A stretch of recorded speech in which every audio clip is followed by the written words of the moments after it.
ইটাৰ ফাটিত যদি কিবা গাড়ী এখন কোনোবা চলাব বিচাৰে তেতিয়াহ'লে এখন আপোনাক চাব পাৰে কেপ কিং এইখন গাড়ী 2000 চাওক এখন গাড়ী 2021 ৰেজিষ্ট্ৰেশ্যন দেখাইছে কিন্তু গাড়ীখন পুৰণা হয় যিজন মানুহ এখনতো এক্সচেঞ্জ গাড়ী হয় তেখেতে গাড়ীখন নতুনকৈ ৰেজিষ্ট্ৰেশ্যন কৰিছিলে কিন্তু গাড়ীখন পুৰণা হয় ফ্ৰেছ ষ্টেচন 2021 কৰাইছিলে আপুনি এম পৰিমাণত চেক কৰি চাব পাৰে তো গাড়ীখন এইখনেই হয় আপোনাৰ 9 ফুট 6 ইঞ্চিমান লম্বা হ'ব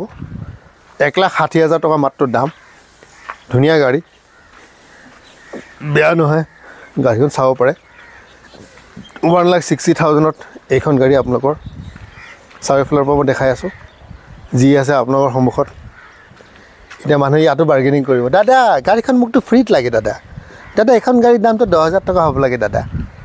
আৰু মই কোনোবা গাড়ীৰ দামটো কমাই দাদা এখন ফ্ৰীত দি দিয়ক মানে এনেকুৱা হৈ যে চৰকাৰে যে আঁচনি দিয়ে যে বিনামূলীয়া আঁচনি দুটকীয়া চাউল সেইবোৰ লৈ লৈ মানুহবোৰৰ এটা অভ্যাস হৈছে চব বস্তু ফ্ৰীত লাগে চৰকাৰে ঘৰ বনাই দিয়ে তাতো ফ্ৰী লাগে চব ফ্ৰীত লাগে দাদা এখন গাড়ী মোক ফ্ৰীত দিব না দাদা এখন গাড়ী পচি গৈছে দাদা এখন গাড়ী বেয়া গাড়ী দাদা তো বেয়া হওক ভাল হওক যি হওক 1,60,000 টকা দামটো ৰখা হৈছে